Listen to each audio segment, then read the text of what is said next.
Hope you don't mind me doing it this, guys. Something just occurred to me then, and I was like, oh, I'll do a video about that. But then it goes on the back burner, and then other stuff comes up, and I miss it. I miss doing it.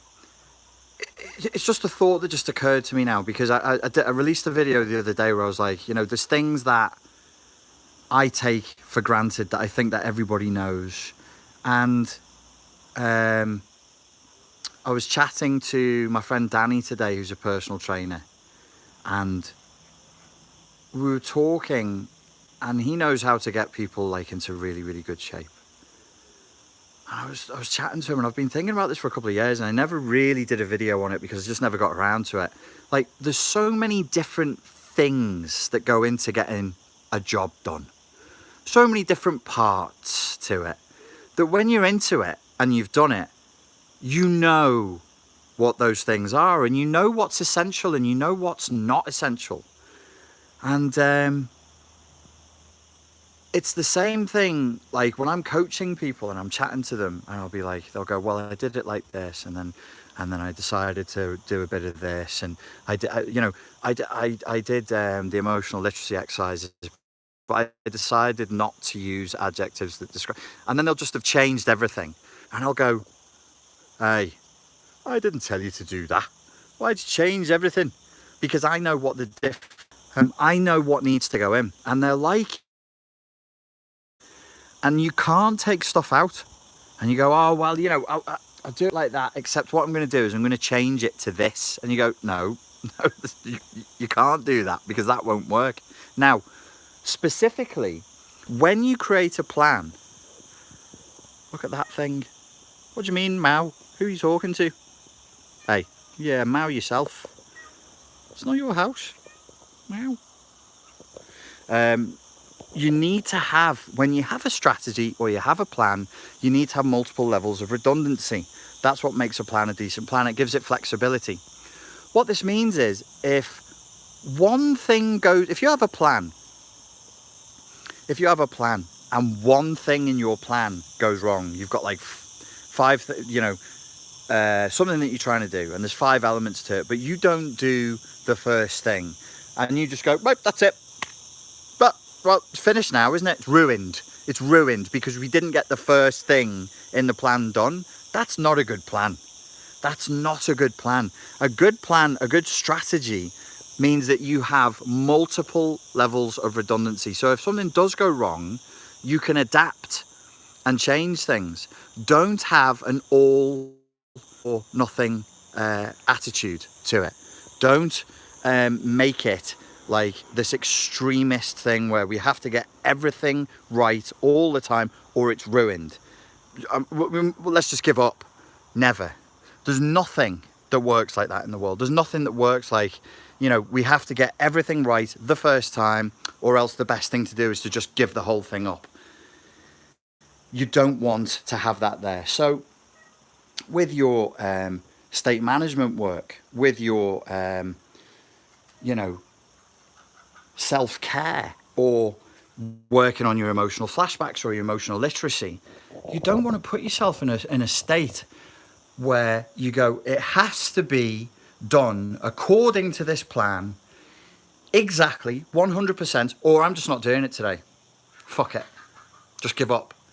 You've got to have fallback plans. You go, I want to get up at 6:30, and then I'm going to go to yoga, and then I'm going to do this, and I missed my alarm at 6:30. Oh, fuck it then. Oh, the day's ruined. It's all ruined now. Do you know, like, in industry, in business, in the military, in sport, where people are actually tested and measured on performance, you can't do that. In the military, if your plan doesn't have multiple levels of redundancy, people just die.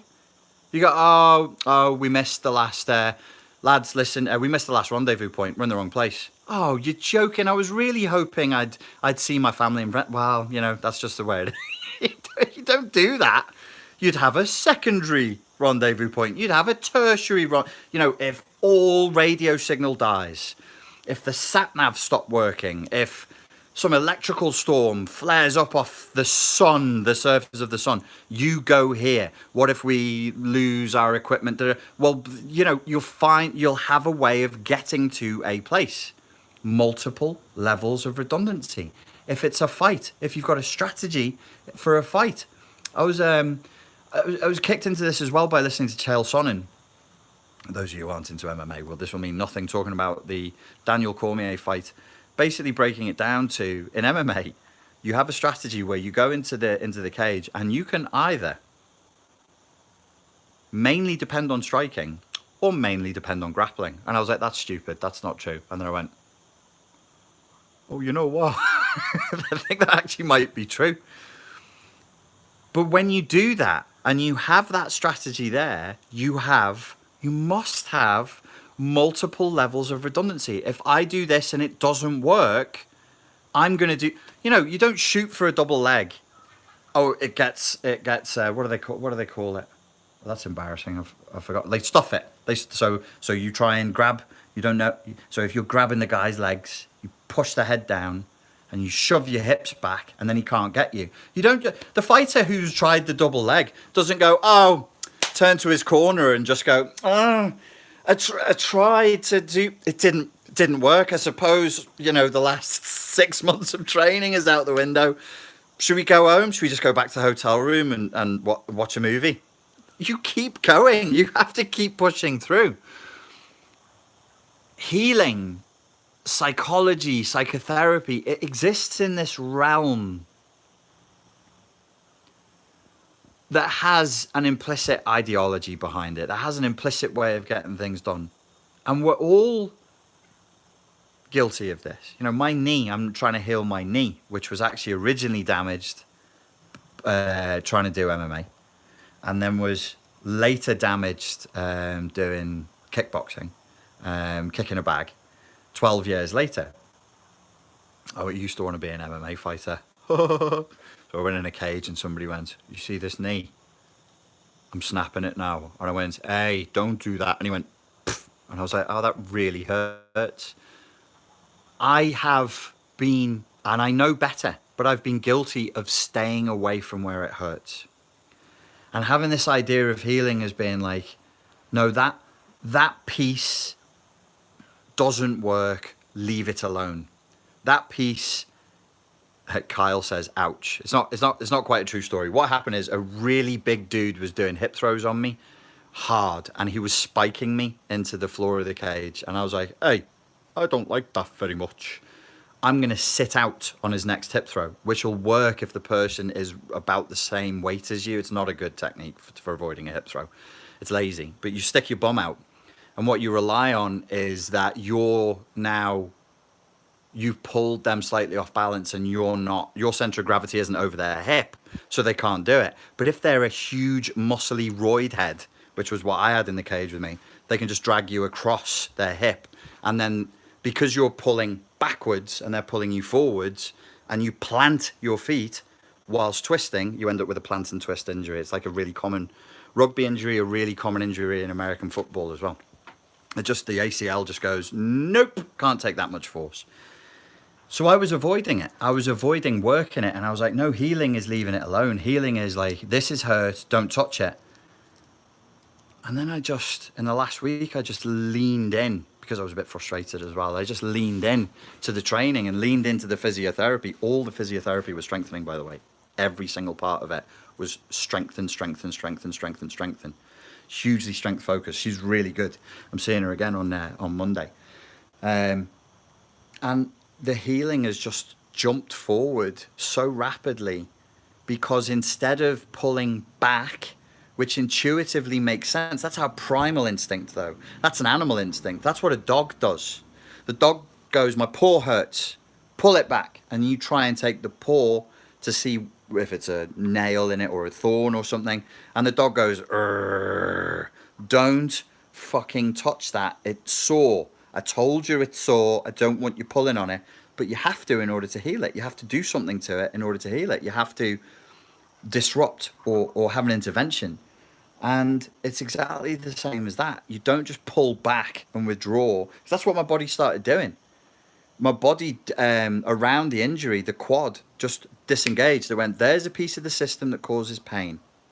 We're now not going to allow you, it's all unconscious, to engage the muscle around that because we don't want you straightening it because it hurts. And you go, yeah, okay, for a period of time, but it's not long. It's not, you can't do that for long. I did it for a month. I limped for a month. I didn't straighten my leg for a month. She measured my quads last week, and like one quad is 2 centimeters smaller than the other one now because of atrophy. Getting muscle to regrow is not easy. It's not something your body's like, oh yeah, let's just chuck some muscle on you. It doesn't like doing it. It takes time to do.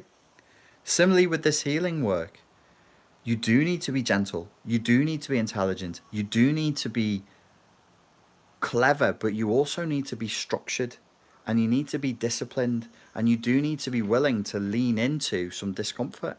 It's not all going to be puppy dogs, rainbows, and unicorn farts. Just because it's got the word healing on it doesn't mean it's like, oh yeah, I did some chanting and then I did some mirror work and I told myself I was a beautiful angel spirit, and you know what, I felt better. And it's like, yeah, sometimes that works, sometimes that'll be cool, but the work that we're doing here is deep. It's heavy. I keep saying it, and I think sometimes it goes over people's heads when I say the the best people out there, the strongest institutions out there, psychotherapy, psychiatry, counseling, they don't really, most are not comfortable dealing with childhood trauma. Some people don't want to touch trauma at all. Some people, if you say PTSD to them, their eyes will glaze over. I'm talking about how mental health professionals will be like, no, I don't do that. I'm like, you fucking do. No, I don't. No. I'm like, you can't do mental health work and not do PTSD. It doesn't exist. It doesn't exist. I'm sorry. Like, there's different schools of thought that go, it's not trauma, it's genetic, and I'm like, it's fucking nonsense. It's clearly people are in pain because bad stuff happened to them. You're dealing with PTSD. You're dealing with CPTSD, whether you want to or not. But have a structure and have fallback plans. Have multiple levels of redundancy. Don't be all or nothing about it. Have multiple levels where you go, okay, I'm going to try and get this done tomorrow. And if I can't do that, have another 5 or 6 things behind it that you'll do. If this doesn't work, I'm going to do this. If this doesn't work, I'm going to do this. If this doesn't work, I'm going to do this. And remember, there are ingredients in the recipe that are essential. There are certain things, try and get your head around the coordinates of what it means. Your state management is key. No, you can't go and get shit-faced and then come and do CPTSD work. You know, I've got my Instagram running again. I did Instagram Live the other day, and somebody came on and they were drunk. And they were talking to me. I want to talk about my... And I'm like, my friend, we're not going to do healing work whilst you are intoxicated. Well, people take Xanax. I used to do coaching, and people would take Xanax before a session. Have you ever tried to have a conversation with somebody who's Xanaxed up to the eyeballs? It's pretty one way. You can't do it. And I know in your head you go, no, I'm just taking the edge off, man, or you know, it's just to get me. No, you can't do that. You forget about the other thing I want to remind people of when it comes to drugs, recreational or medicinal. It's not just while you're on it. It's the come down. You're not you when you're on it. You're not you. You're not the full present version of you if you're on a come down. You're way more likely to slip into an emotional flashback. Can I skimp on my sleep? No. Can I watch porn for 5 hours until 5 o'clock in the morning? No. Can I drink 6 cups of coffee every day? No. Can I drink cigarettes all day until I'm nicotining up onto the ceiling? No. It's CPTSD. You can't do crazy, reckless stuff that other people are doing. We all, to heal, have to live inside of a structure. Don't look at the people around you and what they're doing. You can't do that. Okay? You just like, I'm not trying to disempower you. I'm trying to show you what the truth is so that you take account of it properly. Make a plan and make it a good plan that's that's got the best chance of helping you. The best chance of helping you through the day today. Stay focused on what's important. Be humble. Take your ego out of it. Take your story out of it. What is your intention? If your intention is, my intention is to heal, I can help you. If your intention is, I want to be noticed more on social media, I want Richard Grannon to have a personal conversation with me, I want this, I want that, I can't help you. Here for I'm not here for anything else. I'm here to help people who are in pain, who sincerely want to heal. People who want to prove how smart they are, people who want to make sarcastic comments, all of that, man. That's one of the big things that poisons social media usage. It poisons the environment. Yeah, the dopamine harvesting and all of that, it's bad. The deliberate fostering of jealousy and shock and rage, it's bad. But a lot of the bad stuff that's there on social media is you just have people talking to each other in a way that's not good. Don't be reaction seeking in your communication. Be sincere. Be sincere. Guys, if you could just give me a minute whilst I wrap this up. So if you don't, there's a lot of comments and questions coming through. I know, because I have a tendency to go on. You may have noticed. You're like, yeah, do you really?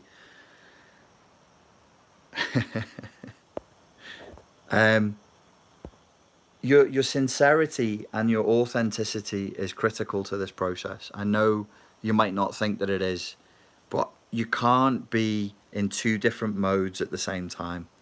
If you're not being humble, if you're trying to get reactions from people, or you're trying to one up other people, or you're trying to one up me, or prove how clever you are, you're not in a healing space.